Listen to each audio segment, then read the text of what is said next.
Oh, yes. Nigeria's journey to ensuring protection of rights of citizens in line with global tenets has not been without challenges, especially the myriad of internal security crises across the country, with conflicts drawing security forces and unpleasant attendant consequences in tow. With current efforts, these concerns are surmountable as the National Human Rights Commission takes the bold step of projecting human rights issues, awareness to citizens, investigating violations, fighting for victims, and training security forces on international best practices for rules of engagement. Established by Decree No. 22 of 1995, the NHRC, with presence in the 36 states of the Federation, is making progress in terms of rights to dignity and rights to liberty of Nigerians, providing oversight and judicial action to abuses by states and non-state actors. This is Reshaping Democracy, and I'm Ayodeji Makinde.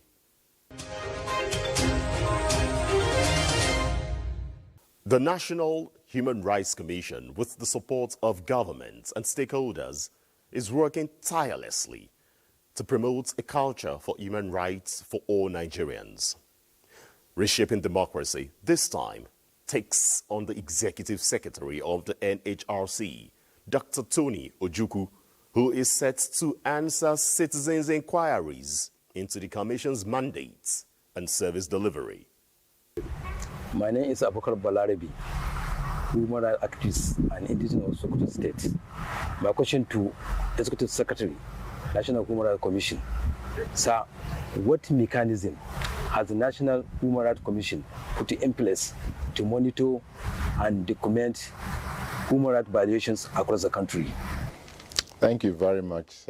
This question is very, very germane to our work, because as a matter of policy, we know that all parts of the country require our services.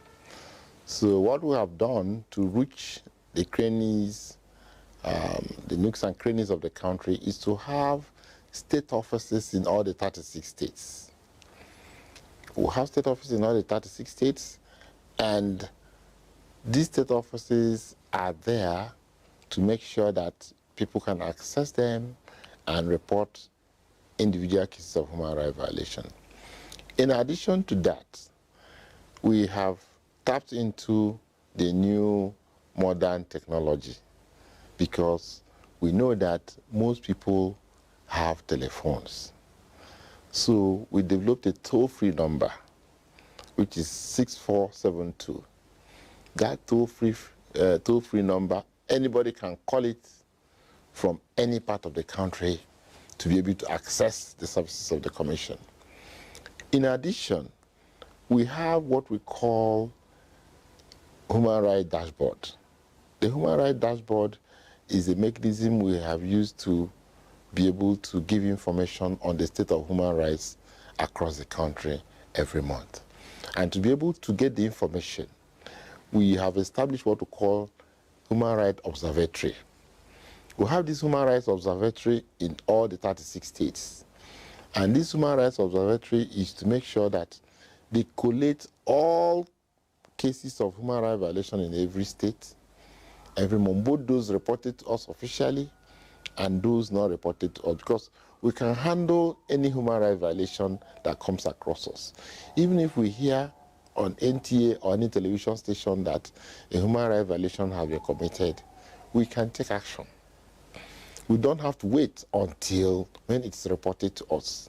Ms. Babagana Kaule. My question to the Executive Secretary, I can say my question is going to be sort of hydra-headed.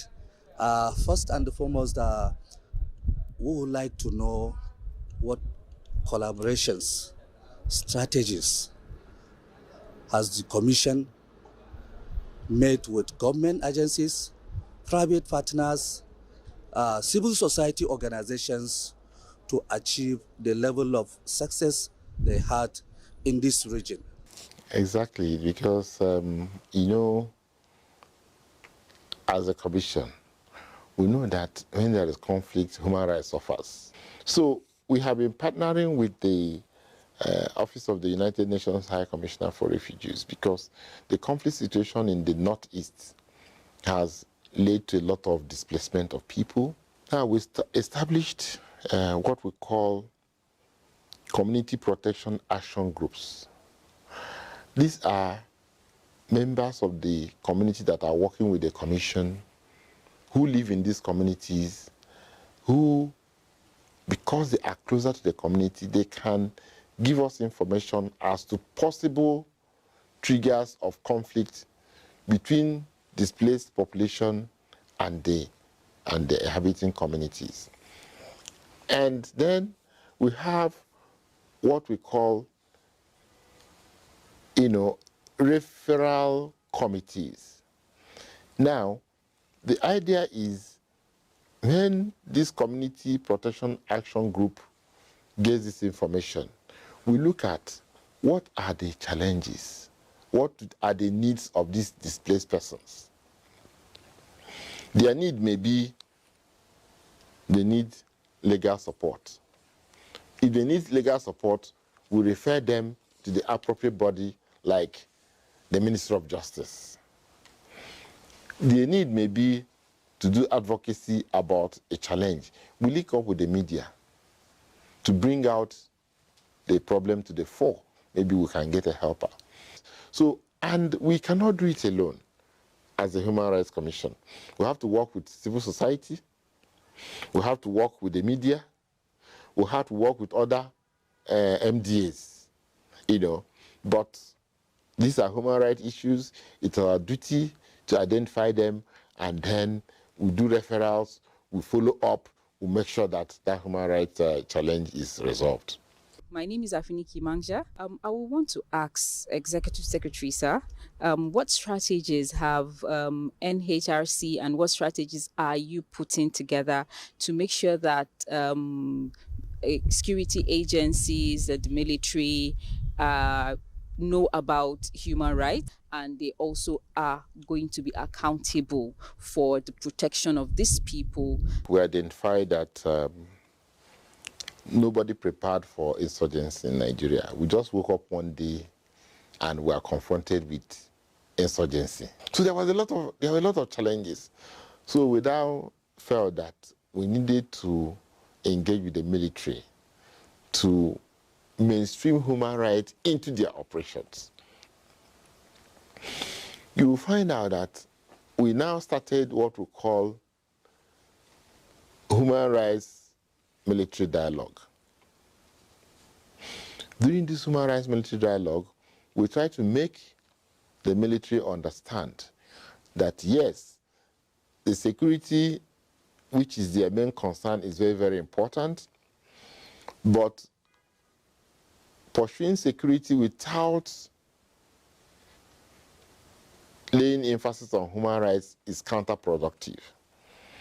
And the military saw with us. First of all, we encourage them to establish human rights desks in all military formations. So if you go to the military now, you have human rights desks in the Nigerian Army, you have human rights desks in the Nigerian Navy, you have human rights desks in the Nigerian Air Force. In fact, the human rights desks are so advanced now that initially they were inside the Army headquarters. But because the human rights desks were supposed to listen to complainants from civilians, and they were maybe afraid of even entering the military headquarters to lay these complaints, the military authorities have advanced to the state that they're even locating the human rights desks outside the military so that civilians can easily have access to them. After the human rights desks now, you even have the civil military unit now. It was as a result of engagement with the military, development from human rights desks to even having a full civil military department that is now looking into relations with civilians and how this can be smoothened to reduce conflict. Now, the Commission is also collaborating with the military, with the support of the United Nations High Commissioner for Refugees, to train military officers every year since 2013, 2014, 2015. We train military officers every year, especially those in the front lines. By the front lines, we mean those who are fighting Boko Haram in the northeast. The key states of Borno, Yobe, and Adamawa. So these officers are made to meet with officers of the Human Rights Commission, and we normally take about 3 days training on how to mainstream human rights into the operation. My name is Nelson Owefaware. What steps are being taken to sensitize the average Nigerian on their human rights? And I particularly ask this one against the backdrop of the recent clampdown on journalists especially, and other Nigerians, of course, skit makers and all that, in recent times. The issue of creation of awareness on human rights is something we hold very seriously about our work, because we know that a major step towards defending your right in life is even the knowledge that you have a right.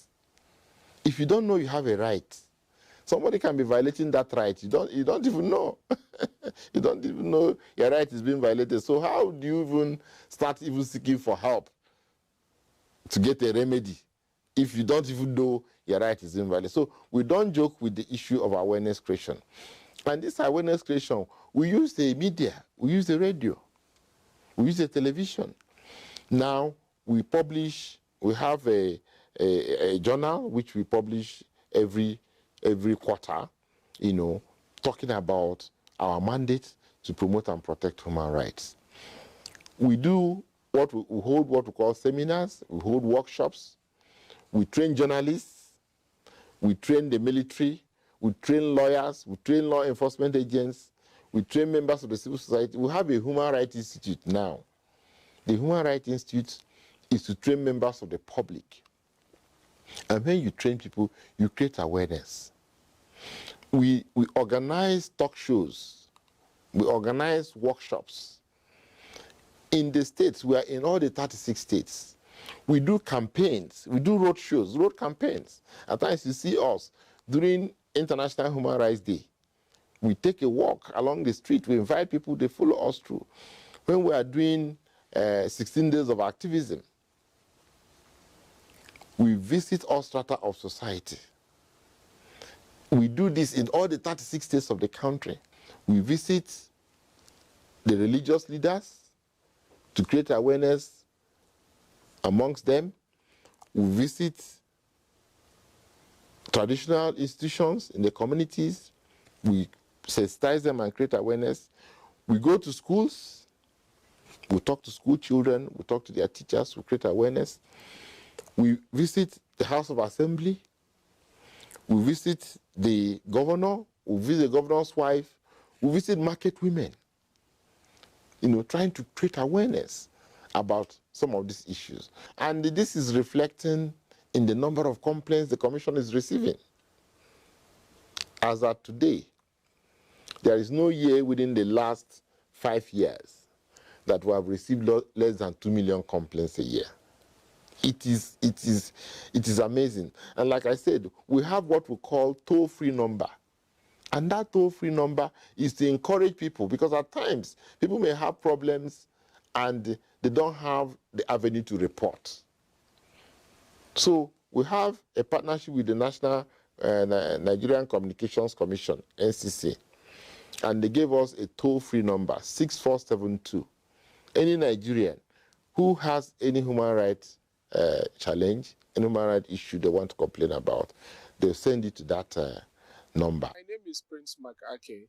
I'm calling all the way from Bayelsa State. I would like to ask a clear policy direction of the Commission when it has to do with women, children, and people living with disabilities. I'd like you to elaborate on your possible policies that though you have. Honestly, it is indeed a challenge, because the population of Nigerians who need assistance are so many. So we realize that if nothing is done about the vulnerable group, they can be forgotten easily. And you will agree with me that also when there is a conflict like the one we have, the vulnerable group suffers more, women and children. If they used to go and fetch water, they cannot go and fetch water again. If they used to go and fetch firewood, they cannot go again. If the children used to go to school by leg, unescorted, now their mother has to escort them to school because of insecurity. What we have done is to identify that these are vulnerable groups that need special support. In our complaint handling mechanism in the commission here, we had identified that we created a department for vulnerable groups. That's one. We also created a department for women and children. It is because of the recognition of the special circumstances of women and children and persons with disabilities, IDPs, refugees, persons living with HIV and AIDS, key population, that we said, okay, we need to have a special department so that when their cases come, those people there are well trained to handle issues. It's not everybody that can handle issues concerning children. Like when domestic violence case comes, you need some special training to deal with that. If a case of rape is reported here now, the advice we may give you may not be what you would think. For instance, if somebody has suffered rape and comes to report to the Human Rights Commission, we're not going to tell you to go and take a shower. We're not going to tell you to throw away that dress that you were wearing when the person was raped. We'll take you to hospital first. Because we know that in dealing with a case of rape, medical evidence is very, very important. And by the time the lady or the man goes to shower, very useful medical materials may be washed off, which may make it difficult to prove the case. My name is Pastor Duduka Zacchaeus. I live in Akure, the state capital of Ondo State. The Executive Secretary, what reporting strategies has the National Human Rights Commission developed to document and publicize human rights violations? And how does the Commission ensure that its reports are accurate, unbiased, and accessible to the public? We have what we call State of Human Rights reports. And of course, we also have our annual report. We also have a journal where we publish things concerning the Commission, and we have what we call the newsletter. The newsletter is published every quarter on current activities of the Commission and so on and so forth. And in developing this State of Human Rights report, we base it on the information that comes to the Commission officially as a result of our handling of complaints. We also interact with members of the civil society who are our partners, and then with it we have a clear picture. You can see that every month we do what we call the dashboard on State of Human Rights, and these are information collected from around the country, and that is how we get our information. We have an observatory, gather this information, and then we can now say, okay, this is the state of human rights in the country. We document it, and we use the media, we use our publications to make sure that we disseminate this information. But we go to a large extent to verify our complaints. That is why we have investigation departments. We have investigation officers who investigate these complaints to make sure that they are actually the situation, and that is how we try to verify our complaints. Ambassador Adujutelegon Adesoji, Executive Secretary, what step has the National Human Rights Commission taken to incorporate international human rights norms and principles into its work?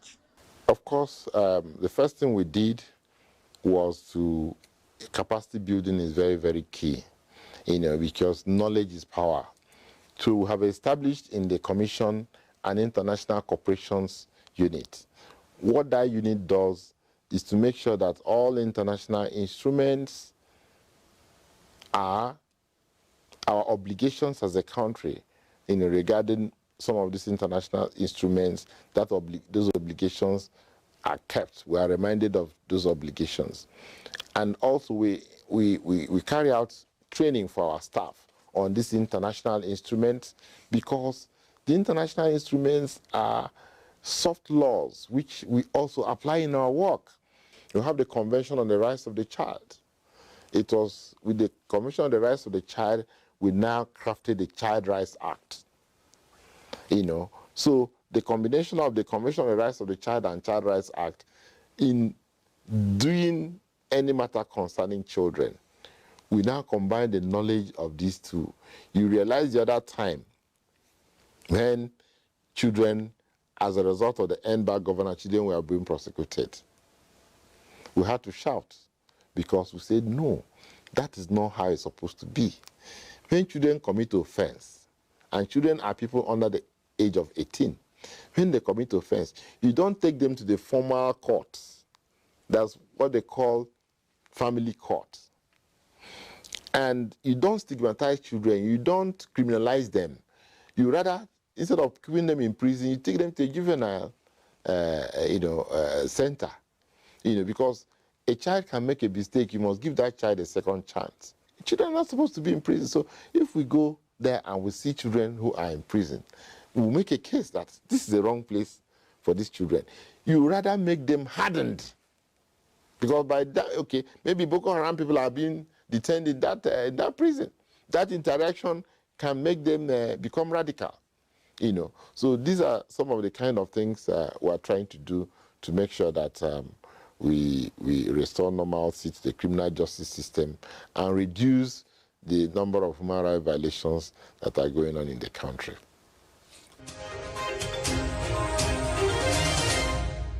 Wait a minute. That is a steady progress coming from the horse's mouth, as the NHRC makes steady and significant gains in the provision of globally accepted rights provided in the Universal Declaration. The NHRC is being put to tests and is no doubt proving its mettle in ensuring protection of human rights in Nigeria. I'm Ayodeji Makinde. This is Reshaping Democracy. See you same time next week. Bye-bye.